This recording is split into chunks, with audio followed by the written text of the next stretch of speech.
Merci encore une fois de rester fidèle au programme de Sénégal 7 l'actualité à temps réel mbokk yi asalaamualeykum ci aljuma mubarak mi ñu ngi leen di nuyu di leen balu ak di leen jox seen wàccuwaay yéen ñi ne ci réew mi rawatina yéen ñi ñuy teewlu biti réew mbégte leen yi am saa su ne mbokk yi janoo ak yéen ngir dëgtal leen ay jotaay waxtaan yu jëm ci tolluwaay réew mi mu mel ni nag soxna suñuy dalal jamono ji elle fait l'actualité mu di docteur Mame Hawa Ndoye bokk ci MONCAP santé mouvement national des cadres Pastef les patriotes waaye yàlla dogal elle est la directrice de la qualité de la sécurité et l'hygiène hospitalière au ministère de la santé et de l'action sociale ngeen war a xam kon sababu jotaay wi en toute exclusivité parce qu'elle a décidé de briser le silence ci li nga xamante ni jamono ji ñu ngi ko ci tudd loolu yëpp incha allah danañ ci dikk en détail soxna si ñu ngi lay nuyu di la dalal sur Sénégal 7.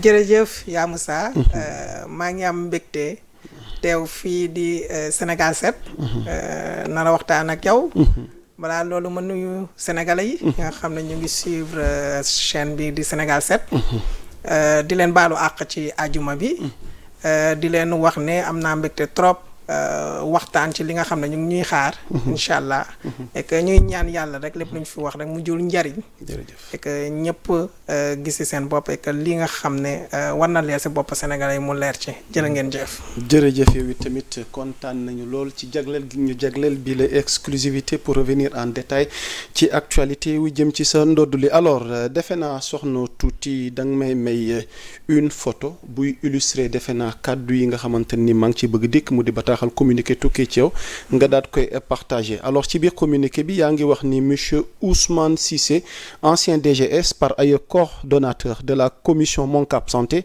et protection sociale de notre parti PASTEF vient de me retirer du groupe WhatsApp de la dite entité sans m'avoir préalablement communiqué les motifs de cette exclusion. Il est indéniable que cette décision arbitraire est lié à l'audience que m'a accordé hier le ministre Yankhoba Diémé, une rencontre pourtant dédiée à des échanges sur des sujets communs qui constituent le socle même de notre engagement politique, notamment le service public et la République. Je considère qu'à un certain niveau de responsabilité au sein d'une organisation, il est impératif de faire preuve de sérénité et de tolérance. Nous, cadres, devons en toutes circonstances privilégier le débat démocratique qui doit demeurer la marque de fabrique de Pastef les patriotes.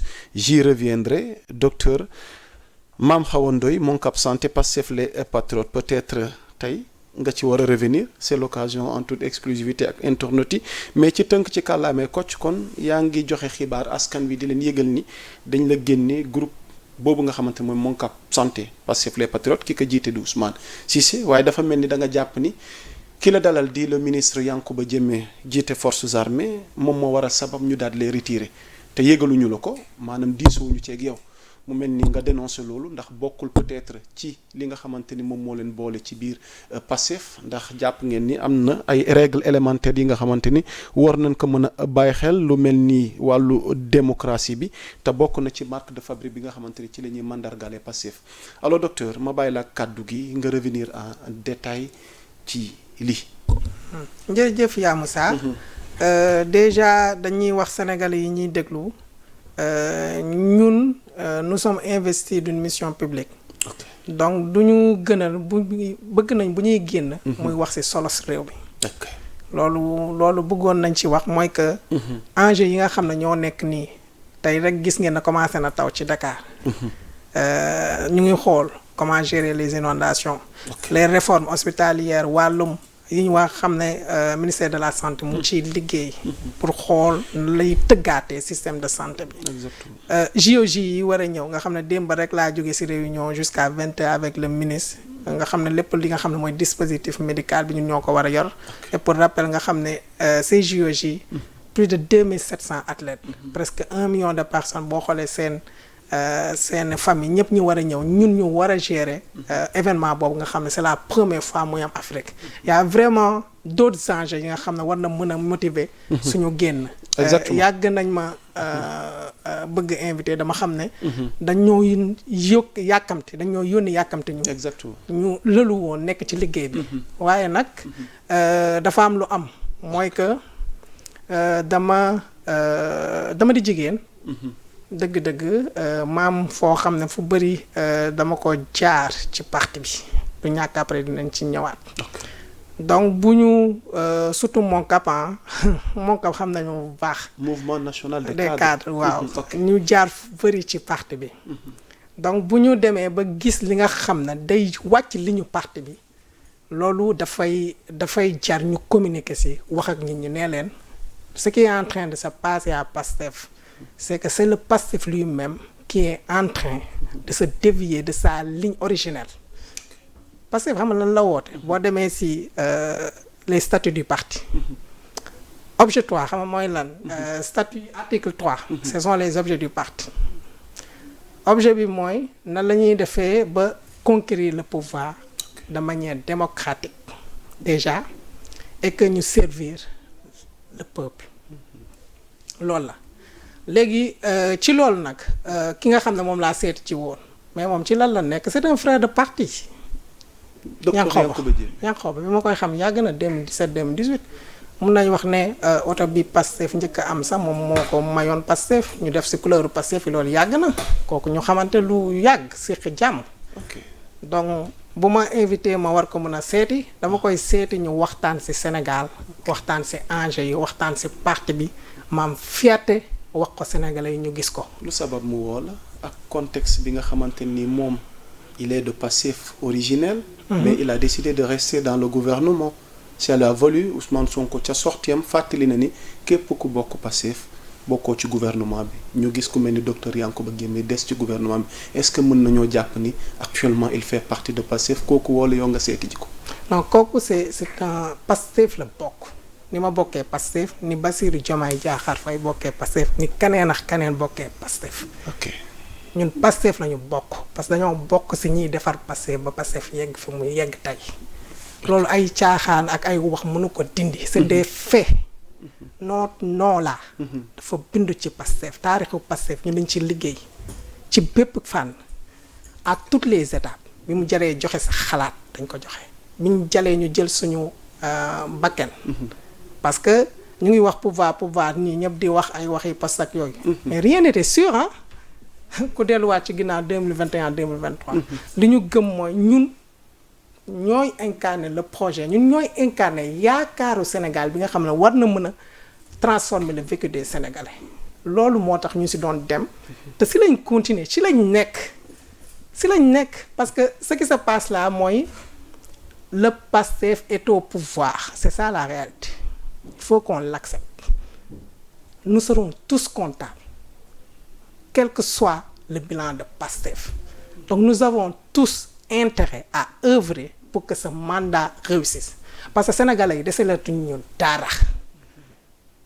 biñ ñu tooñee jàpp ne dañ ñoo tooñ dañoo ànd ak ñun xeexle la ñu si yàlla jaarale ñu jël pouvoir bi tey ñun li ñu war mooy fexe liggéey pour askan wi ñun man de personnellement loolu ma dugal ci politique te loolu kenn duma ci wàcc bi may engagé je pouvais faire comme les autres mooy suivre sa carrière peut-être être un sympathisant jeex na mais quand tu décides de t'engager de prendre tous les risques c'est parce que da nga gëm ne yow am nga benn plus-value boo war a mën a apporter. Moi déjà avec mon métier je sers le peuple je suis médecin mais bi premier jour bi may décider ne man damay def politique je pense que j'étais en 5e année voire 6e année de médecine dafa am ku ñëw benn dame ma consulter ko ba pare boobu ORL sax lañ nekkoon ñu def consultation ba pare ñu bind ordonnance après mu nañu docteur Badou cher après benn instant dama taxaw ma ne non c'est vrai que faj baax na peut-être que dinaa faj benn millier de personnes dans ma vie mais man dama gëm ne dañu war a bokk ci benn programme boo xam ne on pourra impacter nekk ci station yoo xam ne on pourra impacter des millions de vies loolu ñu dugal ñun ci politique te yoon boobu képp ku ma xam-xam ne nitu conviction laa nitu gëm-gëm laa et que Pastef quel que soit état bu mënti nekk muy xeex dama cee taqrib li xale yi di wax taqrib ci loolu laa ci def ba tey yàlla def ni ñun man li ma gëm mooy yaakaaru sénégalais yi waruñu ko tas yaakaaru sénégalais yi waruñu ko wor parce que moo wor bu ñu koy wax mooy sénégalais yi fal leen à 54%. mais wor wi tey am na camp bu ñu ko féetale mais loolu dinañ ci gën a xuus ci biir waxtaan wi mais li ma bëgg ñu taxaw ci docteur mooy il est indéniable que cette décision arbitraire est liée à l'audience que m'a accordée hier le ministre Yankhoba Diémé ci la docteur Ousmane Cissé retiré ci groupe WhatsApp bi. oui waaw léegi ñu taxaw seetlu ci loolu. parce que ndax da nga dem seeti ji kële. parce que lan lañ yëg loo fa waxtaanee biñ lay woon à quel titre lañ la woowee lan moo nekkoon continue waxtaan bi parce que tey mu mel ni ñi des ci gouvernement bi fas yéene liggéey ak président bi on les considère comme des pro-Diomaye on ne les considère plus comme des membres yi nga xamante ni dañ bokk biir Pastef parce que ligne parti bi nee nañ képp ku bokk Pastef bokkoo ci gouvernement bi leeralal ma loolu retrait bi ñu la def ci groupe bi. non déjà xam nga c'est factuel man fi ma koy teg. parce que j'ai regardé les discussions avant juste mon retrait. Mon retrait. ok quelqu'un a partagé la photo. dans le panel. ñu ne diw moom lu tax muy ànd ak voilà et cetera am kenn ku ne nañ ko retirer pour def leen ma admin ma retirer ko après je vois le gars là l'ancien DGS qui a été limogé. je sais pas pour quelle raison. Il y a quelques mois. monsieur Ousmane Cissé pour ne pas le citer. me retire. ok. sans m'appeler. dafa am ko dugal sa photo. ci biir panel bi. débat bi ubbeeku. sama publication. waaw le kii. ñu partagé ko ci panel bi nga gis discussion yi. ku ci nekk c'est deux discussions hein. Après okay. je reviens après on te retire. Cissé vous a retiré de groupe. Est-ce que tu l'as appelé personnellement? Non, maintenant parce que moom xam nga les groupes là c'est pas ce qui ça permet juste de coordonner mais c'est pas qui définit le statut du militant parce que dafa am règle dafa am mën naa la wax sax nit nan lay jaar pour exclure wala adhérer même notre leader de parti le disait yéen mënuma leen dàq bu ma leen bëggoon dàq sax mënuma leen dàq caaxaan dàqul militant ou Pastef il faut que nit ñi xam ko nous sommes des actionnaires de ce parti et nous le réclamons nous sommes des actionnaires de ce parti nous l'avons construit kenn mënuñu ci génn ni le président du parti ni d'autres militants kenn mënuñu ci génn ce parti nous l'avons construit c'est notre parti maintenant il faut comprendre à un moment donné les enjeux à un moment donné quand il fallait se battre pour positionner le parti parce qu'il y avait personne qui connaissait ce parti on l'a fait quand il fallait descendre sur les télévisions je l'ai fait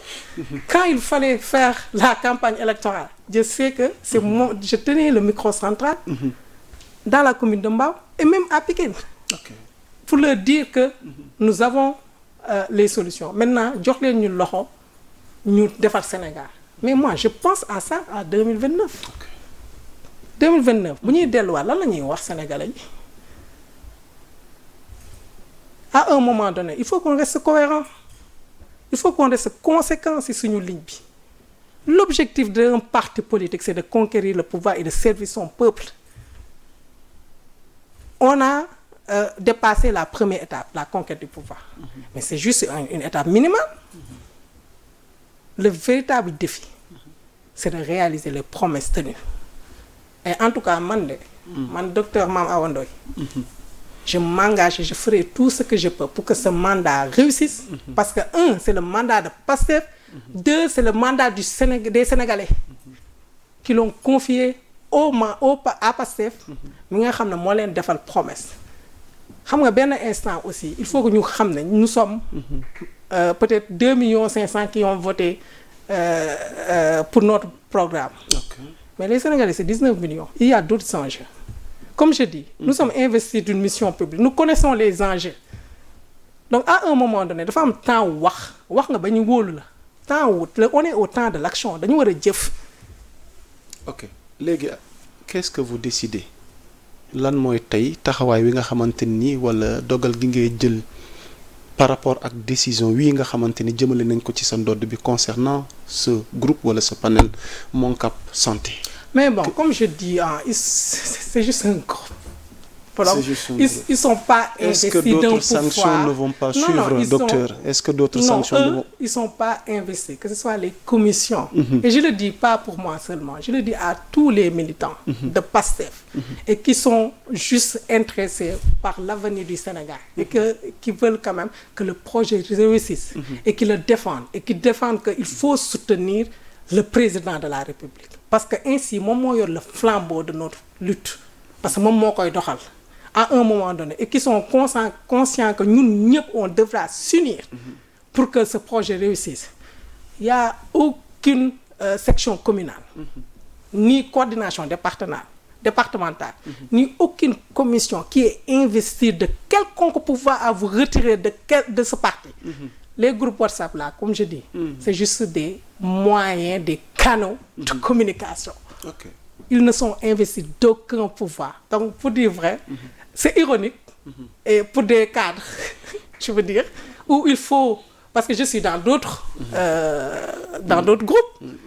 Docteur Dogoumalo, j'aurais bien aimé qu'on continue la discussion dans la langue de Molière, mais comme ceux qui nous suivent li ci ëpp ci kàllaamay Kocc xëy na dañuy bëgg tamit nga xaw a leeral ci kàllaamay Kocc ce qui se passe li xew merci yaa Moussa dama bëgg a wax ne bépp militant bi gëm ne parce que li xew mooy génnee nañ la léegi ci groupe ndax du am yeneen sanction yi ci topp ñu xëy ñu ne ni léegi génnee nañ la parti bi dama ne groupe yeeg commission yeeg groupe section communale yeeg coordination départementale yeeg coordonnateurs yi fa ne ils sont habilités d'aucun pouvoir amuñu sañ-sañ bi joxuñu leen ko ci texte parti yi bu ñuy dàq militant ou pas gis nga groupe WhatsApp yi ay moyens de communication la c'est un canal de communication ñi fa nekk ñëpp amuñu benn pouvoir pour mun a wax ne Awa Ndoye nekk de militant wu Pastef wala nekkatul militant wu Pastef biñ ma retiré ay ree la ma def c'est ironique. naka nga dundee retrait maintenant comme je dis. ci lan la fekk noo ko dundee retrait bi non li ma ko dundee mooy damaa gis rek après comprendre un peu que kii di doon diriger. lan moo njëkk a doon sa réaction bi mu amee tak nga gis ni je suis plus dans le panel de mon cap santé. bon j'ai fait un constat. j'ai été surprise. ma def constat ma yëgal. ne lii pour wan ne yëgal bi xam nga pour lan la pour ñu xam ne. da nga remonter information bi ci biir parti bi wala da nga def sa communiqué. non dama def sama communiqué pour ñu xam ne. sa parti là fi mu jëm du foofu. il faut que ñu ñëwaat ne parti bi ay idéaux ñoo boole nit ñi. man mine de rien j'ai fait xam nga ni doo bëgg wax sa bopp. 9 ans de ma vie laa jox ci parti bi. donc ay idéaux moo tax ñu bokk ko. du tarixa sa parti là du tarixa ñun ñëpp am nañ sëriñ ak wasila. ok man taaliba Cheikh laa fa laa gëm. Cheikh laa dénk sama bopp. parti leader de parti dafa ñëw indi xalaatam méngoo ñun li ñu bëgg ñu ànd war a doxal réew mi. bu ñu jubóowee ñu ànd ak moom bu ñu kii dañ naan ko possible bii de gënaluñu dafa leen nii suñu mayee occasion bi. maintenant il faut que ñu comprendre li ñu boole ñun. moo ëpp solo fuuf suñuy jëmm. Sénégal la ñu boole. on se connaissait pas du tout ñun ñi ñëpp kenn xamante woon. lenn moo ñu boole parce que dañu gëm ne ñun war nañu mën a bokk ñu changer réew mi. te si loolu laay woo ñëpp nañ delluwaat si li nga xam ne mooy motifu parti nañ delluwaat ci li nga xam ne. mooy tax parti sosu nañ delluwaat ci li nga xam ne sénégalais yi si lañ ñu wóolu. nañ maytu sénégalais yi jéppi ñu demal delluwaat si essentiel bi man de ci laa nekk te si laay woo ñëpp. te képp koo xam ne gis na ne moom lépp lu mu war a def bu ko defee Sénégal avancé. na ko def et on l'assume. ok docteur Mame Awa Ndoye naataal boobu nga seeti le ministre Yankuba Diémé. ndax mën nañ ci déggee wala tey ñenn ñi dinu njortu ni da ngay bëgg rejoindre le camp de Diomaye.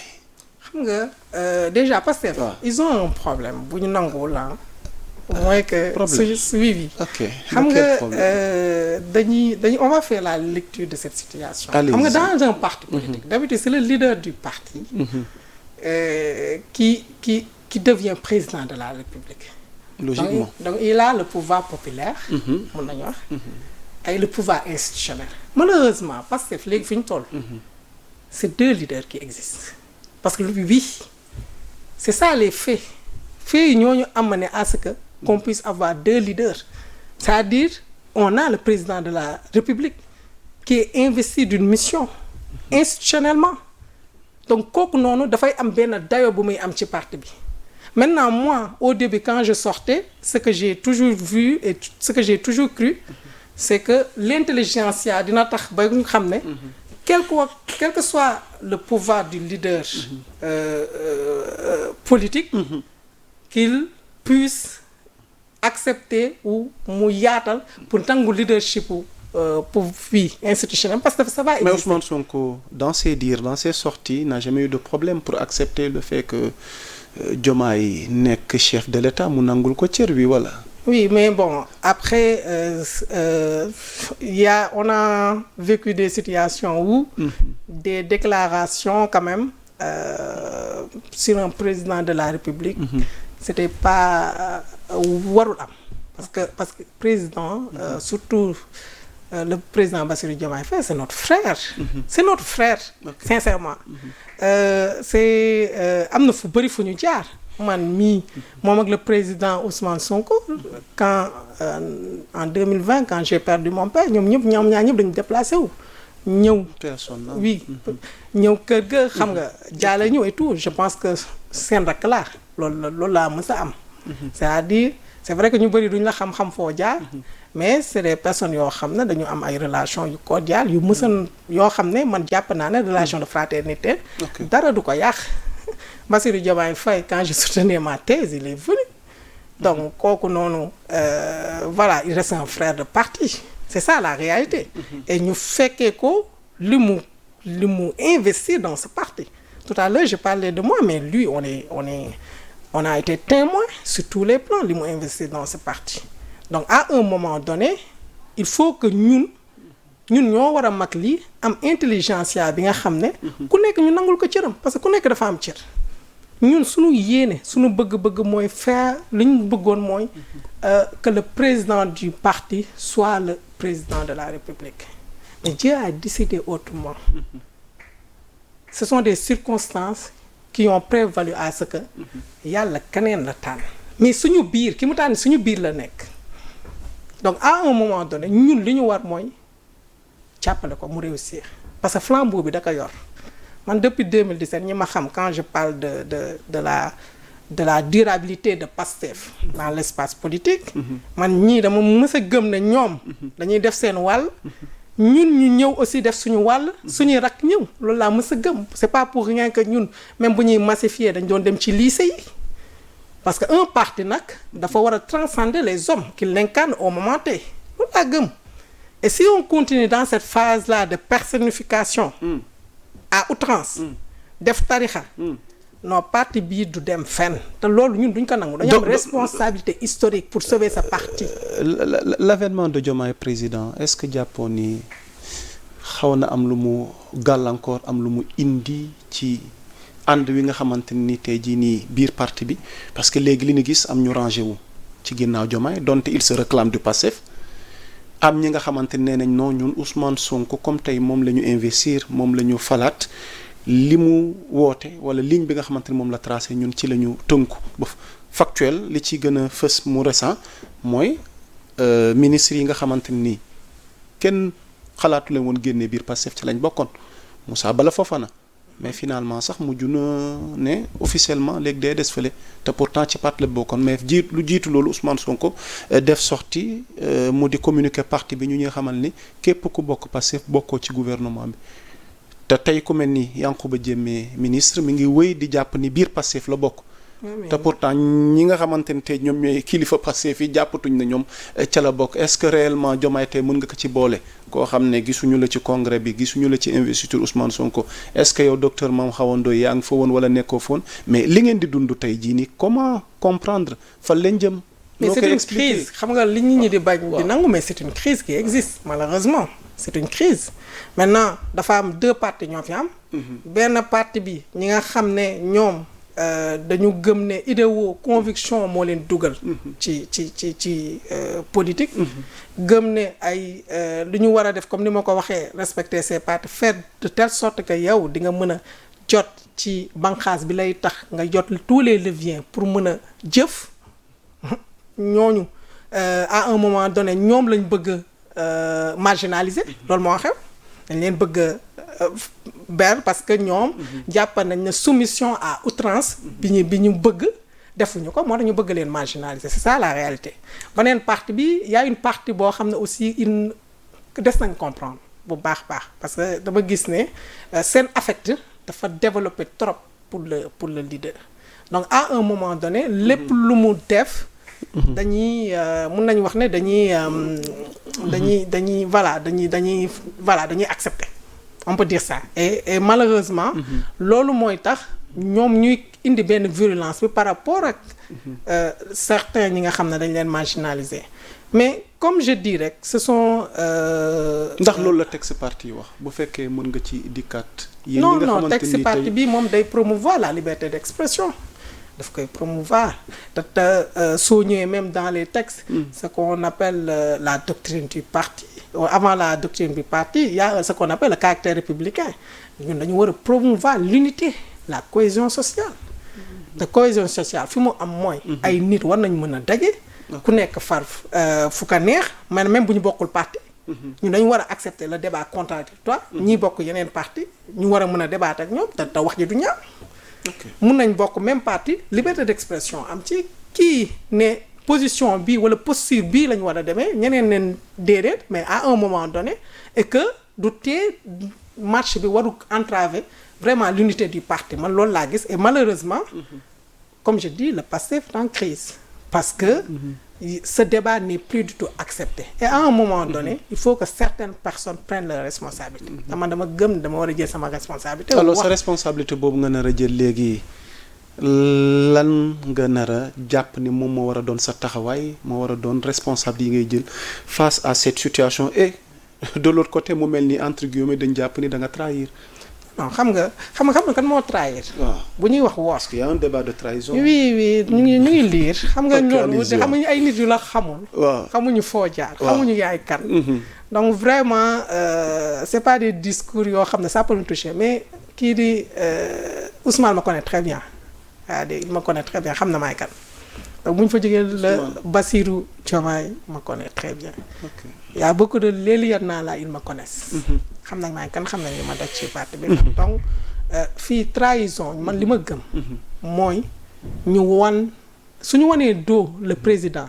beddi ko donc dañuy beddi projet. mais trahison bi ci camp boobu lañ ko jëmale le camp de Diomaye. gis nga au contraire. ñi nga xam ne ñoo ko wan ginnaaw bañ a jàppale pour la réussite du projet. parce que ñoom li leen intéressé mooy seen bëgg-bëgg actuel. pas l'intérêt des Sénégalais ñoo trahi Sénégalais te man je serai quitte avec ma conscience li ma gëm mooy Sénégal moo tax ma engagé aussi politique les moyens ce sont les partis politiques c'est des moyens pour pouvoir travailler pour son pays donc le parti n'a qu'à se ressaisir ñu concentrer wu sur l'essentiel nous sommes en train de polluer le débat te amu fi sens dañu war a mobiliser toutes les jeunesses secteur bu nekk ñëpp def li ñu war a def pour que Sénégal avance loolu mooy essentiel bi. ok alors vous êtes responsable politique. da ngay continuer dans Pastef wala mën nañ séntu xëy na nga rejoindre coalition Diomaye président loo ciy tontu. Parlons de la coalition Diomaye. parce que il faut que ñu ñëwaat ci loolu. xam nga la coalition Diomaye ñii dañu foog ne déjà c'est un parti adversaire à Pastef et cetera la coalition Diomaye moom moo porté le président bu ñu fàtte loolu et que coalition bi c'était benn instant inerte. maanaam yënguwul pendant presque 2 ans et ça c'est pas bien parce que coalition bi ñoom ñoo war a vulgariser les résultats de ce que fait le président à un moment donné et ni ñu xamee ñun Diomaye jàpp nañ ne loolu moo tax mu def de telle sorte que coalition bi commencé yënguwaat parce que vous vous rappelez kii moo ko doon diriger Soxna Aïda Mbodj interpellé na ko une fois yënguwul à un moment donné dafa bëgg aussi tout président soxla na politiquement ñoo xam ne dañ koy vulgariser aussi à un moment donné maintenant dafa am benn affaire boo xam ne qui a été malheureux te moo ñu topp mooy lan mooy que tampon bi wala wala cette force de médiation qui devait exister dans le parti moo existé wul parce que pour man ça a été latent ba divergence bi di yegg fii ba créer crise ci parti bi mooy que man gëm naa ne am na ñi nga xam ne surtout qui sont membres du bureau politique wala ñu jege leen am na nu ñu waroon waxee wala waroon nañu am taxawaay boo xam ne à un moment donné dinañ les deux quelle que soit fi situation bi toll wax ku nekk dëgg aussi et que duñu yegg fii malheureusement man à ma surprise bi affaire yi commencé tu vois les membres du bureau politique qui ma loyauté à Ousmane Sonko mais bu leen crever l'abcès. Ben, il est l'artisan du projet. Ousmane Sonko est considéré comme l'âme du projet. Non. Le porteur du projet. ndax lépp li nga xamante ne tey jàpp ne ni yéen am ngeen ko ba njiitum réew mi moom falu na tey lépp ngi amee moom ci oraam. non mais loolu. et que tey jii nii selon ni ngeen tëralee woon seen programme yi ni ngeen accéder au pouvoir on a comme l'impression que tey Diomaye dafa teggi tànkam ci li ko taxoon a falu ak li ngeen waxante woon. non c'est pas ma lecture xam nga lan la mooy c'est indéniable. ok c'est-à-dire ce que représente Ousmane Sonko pour que le projet PASTEF soit là. ça c'est loolu kenn mënu ko dindi. maintenant il faut que ñu am cette intelligence comme ni ma ko bëgg a waxee maanaam ñun PASTEF xam nga lan la ñu woote pragmatisme.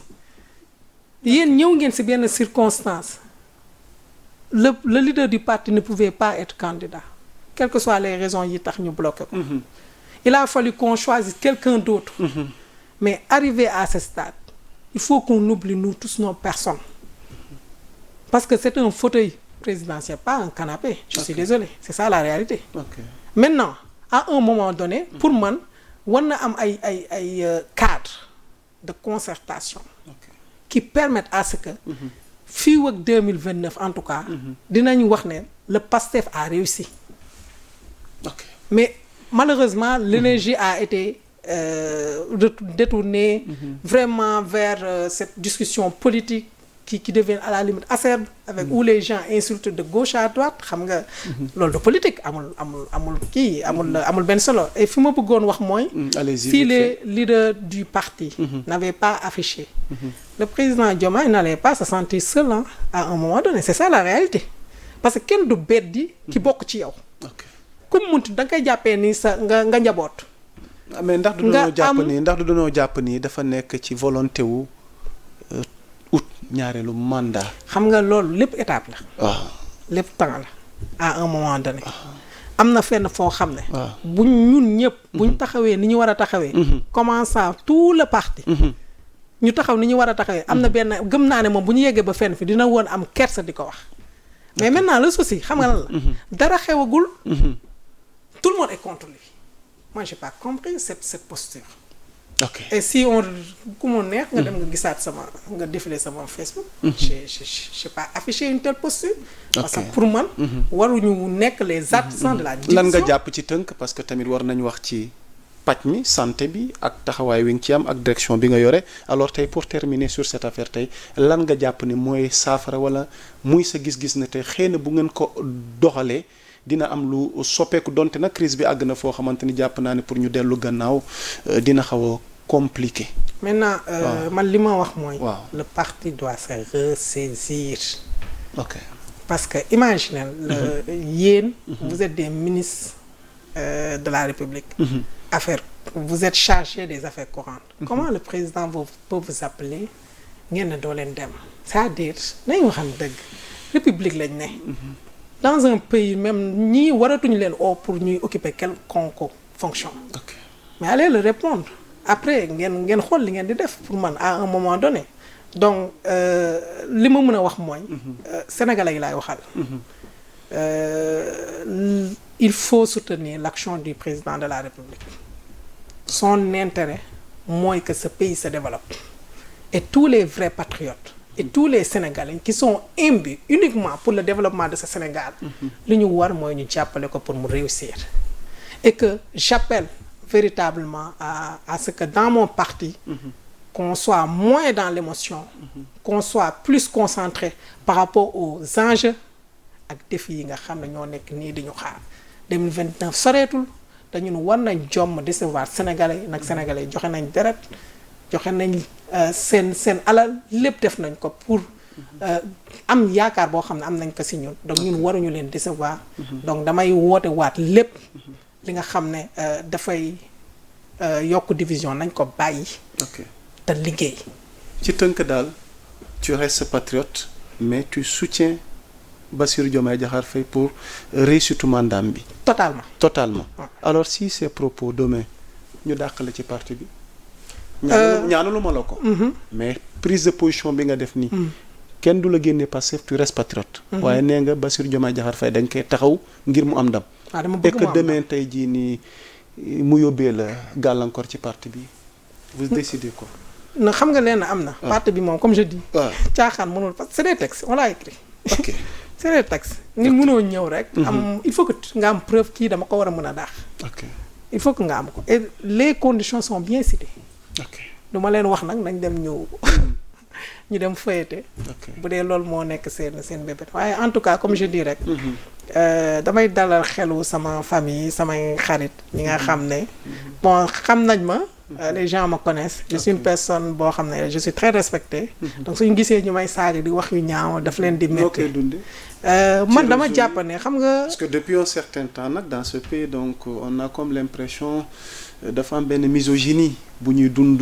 à l'endroit de la gente féminine ne serait-ce que récemment la ministre bi nga xamante ni moom moo yore sport bi elle a été victime de propos yoo nga xamante ni franchement bof là c'est le soutien de Sokhna Aminata Touré qui dit que j'apporte mon soutien total à notre nouvelle ministre de la jeunesse et des sports Djireñ Clotilde Coly face aux attaques misogynes et moyenâgeuses belle africaine vous êtes belle africaine restez-le au Sénégal au XXIe siècle 2026 ñuy dund cas de figure et que yow sax tu es victime d'insultes et de propos malveillants dans les réseaux noo koy dundee. non bon man personnellement man lébu laa lébu ndóoy. waaw ndóoy moom mënoo ko sant di ragal. ok lenn rek la ñuy ragal mooy wor. ok xam nga dama gëm ne dama ne ci dëgg. ok moo tax ragaluma sincèrement ci sama posture te dama koy assumer totalement. comme je dis famille bi ak yooyu Sénégal moo toll foofu te ñaan nañ yàlla dépassé que ñaan nañ yàlla indiwaat débat di parce que ku nekk mën nga wax sa posture sans que mu ñaaw mais lu ñëw rek du tee fii ñu teg suñu bët dañ fay dem ñu Sénégal a tax ñu engagé wu li ñuy jëfloo sax mënuñu ko wax lu dul bëgg Sénégal donc te ñun loolu gëm nañ ne yàlla ciy teg loxo moo tax vraiment moi personnellement man ça me fait rien parce que gis nga kenn du jàkkaarloog man di am lu mu may wax ci téléphone la yem. su ma bindee teg naa ko ne maa ngi ci yittee askan bi. Vous êtes médecin directrice de la qualité, de la sécurité et l'hygiène hospitalière au ministère de la santé et de l'action sociale alors docteur li ma lay bëgg wax mooy askan bi bëri na lu ñuy yóbbante ci pajum Sénégal. plateau médical bi surtout secteur bi nga ne si stratégique mu di wàllu hygiène wàllu kaaraange sécurité. ci bërëbu fajukaay yi alors que fajuk Sénégal chaque fois dañ koy remettre en cause ci qualité ci hygiène mi nga xamante ni moom lañ la dénk tey looy dalalee xel askan wala loo leen di tontu tey ci fi ngeen toll ci jéego yi ngeen teg ngir mën a indi saafara ci secteur boobu. waaw dëgg la ça moom c'est mën nañu wax ne mooy buñ doon xool point bi ëppal soxal Sénégalais yi. mooy wàllum accueil. wàllum qualité bi. cet keek hygiène bi yooyu loolu dëgg la loolu moom c'est la réalité. maintenant au fait mais il est bien de. nga définir ku nekk yow. sa mission. parce que man fi ma war a agir. dañ ko encadrer lan laa war a def fan laa yem. donc ñun il faut nga xam ne ñun direction technique la waaw maa ngi dégg ñu bëri sax di wax ay affaire poste fii de gëm naa ne ku jàngul au moins ba yor doctorat d'état bi wala nga spécialisé docteur Mame Awa Ndoye elle veut conserver son poste quoi moo tax fi mu ne nii donc dégg nga ko yóbbante non dégg naa ko parce que ndax loolu la ndax da nga ragal kii bi chômage bi non fii chômage mu ci am parce que ñun nous sommes des médecins donc lu mënti am nous serons toujours à la disposition des structures sénégalaises pour liggéey dañu am métier dañu ba heure jàng jotee dañu jàng te jàngantuñu yamuñu si rek yam si doctorat nekk médecin généraliste dañoo def ñi li nga xam ne mooy santé et sécurité au travail moo tax ñu jox ñu dénk ñu lii donc li nga xam ne wàllum prévention des risques yooyu ñu xam ko def ay certification si hygiène du travail ak yooyu donc fi ñu toog nii xëyuñu rek teg ñu fa bien que ça nous a permis de renforcer li ñu naan management institutionnel de devenir une véritable administratrice publique nga xam ne mun na transversale au-delà même de la santé et donc mun nañu wax ne xëyuñu rek ñu teg ñu fi maintenant ce que je disais mooy dafa am solo xam nga ñun suñuy mission au niveau central c'est vraiment décliner la stratégie maanaam président bu amee gis-gis wala ministre bi ne politique bii laa bëgg ma ne ñun ñooy xool techniquement nan lañ koy décliner ay mission la c'est-à-dire élaborer li ñu naan politique defar un plan bi nga xam ne opérationnel bi nga xam ne mun nañ ci embarquer structure sanitaire yi pour que ñoom ñu mën a li nga xam ne mooy xalaat bi ñu mën ko jëfee ci biir structure bi accompagner ces structures yi ci li nga xam ne mooy démarche qualité te loolu ci bi ma njëkkee ñëw man sincèrement c'était pas une direction qui est très connue donc j'ai tout fait pour que au niveau de l'ancrage parce que ancrage dafa am solo maanaam taxawaayam ci biir li nga xam ne mooy cadre institutionnel bi mu am fa place bu am solo boo xam ne léegi en termes de renforcement de ressources humaines financières ak yi nga xam ne contraintes yi nga xam ne du matale mission bi pour que ñii nga xam ne ñooy suñu autorités yi ñu prendre ci conscience et que ñu dem dans les structures sanitaires aussi animer fait pas mal d'ateliers pour leen war ne y a une direction pareille qui existe maintenant comme je dis nous quand on définit un peu la stratégie maintenant on sensibilise les responsables de structure c'est les responsables de structure qui doivent s'assurer de la mise en œuvre selon leurs moyens ñun comme je dis bi ñuy ñëw ça là mën nañu wax sama rapport d'activité j'ai fait juste 1 an de fonction et que toutes ces activités lu ma mëne la ci biir ci à la tête de cette direction quel que soit évidemment ci tënk ci gën a am solo donc waaw li am solo mooy vite fait waaw ma expliquer li un peu solo bi mooy que xam nga boo ñëwee par exemple ci structure yi mun nga fa jëlee waat par exemple beneen feebar mais loolu nan nga koy mën a xeexee ni nga koy mën a xeexee mooy déjà ñi nga xam ne ñoo nekk ci biir structure yi ñoo am benn bànqaas boo xam ne seen rôle mooy nu ñuy def ba xeex wàllum infection di juddu li ñu naan infection nosocomiale benn exemple bu mën a jox la ci biir structure sanitaire yi léegi yooyu noonu dafay am groupe de travail yoo xam ne yow li la war mooy da nga leen di former régulièrement parce que pratique yi dafa am ay normes du ni nga yëgee ngay defee dañ tëral doxalin yoo xam ne soo ci toppee nga miin ko nga boole ko mu dem ba nekk réflexe li ñu naan culture qualité pour que mu nekk ci yow boo ci dëkkee di nga éviter en tout cas képp ku ñëw di faju di def yooyu di jëlee waat loraange donc suñu mission mooy wër oui on a fait un peu le tour du Sénégal former leen essayer de mettre des moyens à leur disposition pour que ñoom ñu dëkk di ci doxal parce que c'est une mission en permanence li nga xam ne mooy wàllum ñu cité ci benn gestion des déchets biomédicaux ak yooyu noonu maanaam xam nga déchets wu hôpitaux bokkul ak yeneen déchets ménagers yi les déchets domestiques donc am na des équipements spécifiques yoo xam ne non seulement du lor l'environnement ñu war a utiliser fexe nañ ba doter leen à coût de milliards les certaines structures sanitaires te ñu ngi nekkaat ni avec les partenaires di leen doter waat et cetera fexe nañ ba développer yenn modules yu am solo yoo xam ne fu ñu nekk rek mooy nu ñuy def ba structure bu nekk li nga xam ne moom nga lañ la war a outiller parce que ñun stratégie bi ñu mën dara foog ñu préparer leen pour que à ce que ñoom ñu doxal ko et là exactement ñu ngi ci projet bu rëy mooy fexe ba tëggaat la stratégie hospitalière ak des établissements de santé et rawatina li nga xam ne mooy volet qualité avec jéem créer benn référentiel national nga xam ne moom la structure yi di appliquer loolu de war na dans le terme parce que loolu mooy taxee mooy tax mu changer comme je dis c'est une direction très technique où quotidiennement il faut se battre pour changer les comportements par des formations, par des orientations claires ak par des renforcer un peu les comités, les organes de gestion yi fa nekk nga war leen évaluer nga war leen auditer di def ay enquêtes donc enquête nationale pour xam exactement est-ce que structure yi ni ñuy utiliser antibiotique est-ce que normal na parce que bu ñu ko utiliser wul utilisation bu normal mun nañ dem ba dafay indi résistance maanaam yow antibiotique bu la war a fay pour mal de gorge comme bi nga tàmm di jël léegi du ko mënati parce que yaram bi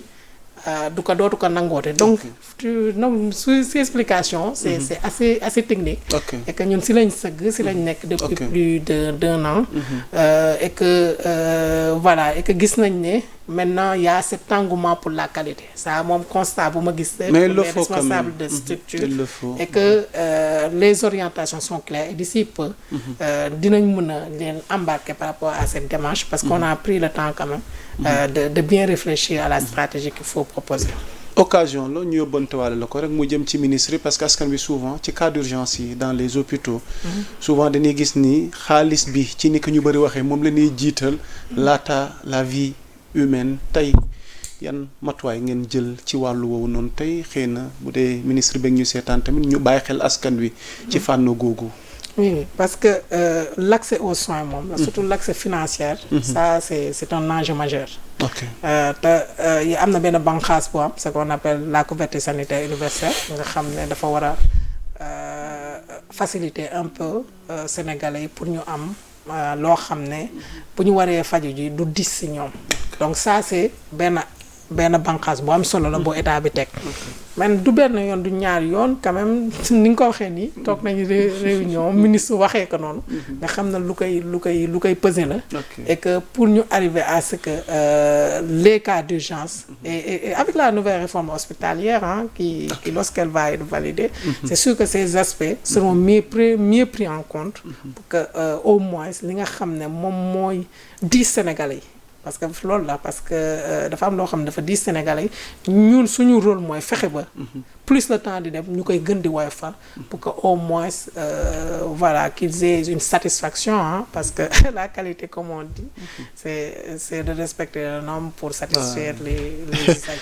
Comme on le dit souvent c'est la qualité qui fait la différence. bëggoon nañu gën a yaatal nag waaye xam naa jëmmi jamono rek nga dikkaat ci yeneen sujet lii lañ amoon ci waxtu tàggoo bu dul tàggatoo docteur Mame Awa Ndoye. Merci Ya Moussa. Ce fut un plaisir. Vraiment ñëw def émission bi. ok et que waaw ñun ñu ngi ci waar wi daal. ok waaye saay su ko jotee dinañ génn wax ak nit ñi nag comme je dis rek. li ñuy def ñun xam nañ fi ñu ko teg teguñu ko ci bakken teguñu ko ci bëgg-bëgg li ñu ko teg mooy dañu yonente bi sadak koy wa sallallahu alayhi wa sallam bëgg sa réew si jaamu yàlla la bokk minal iman waaw ñun moo tax foofu lañ jël xam nga ku nekk da ngay am sa référence ñun suñu référence c'est vraiment l'islam xam nañ ñiñ dénk suñu bopp donc xam nañ li ñuy def ragaluñu ko et que Sénégal rek mooy tax ñu koy def luñ ci am rek ñu xam ne suñu wareef la jërë ngeen jëf. di ko jaajëfal moom docteur Mame Awa Ndoye di jaajëfal soxna tuuti mi ñu nekkaloon ci xarala gi ak yéen ñu doon teewlu fu waay mën a nekk di leen wax ni l'actualité est en continu sur Sénégal 7 d'ici là portez-vous bien mbokk yi jaa ngeen jëf wasalaam.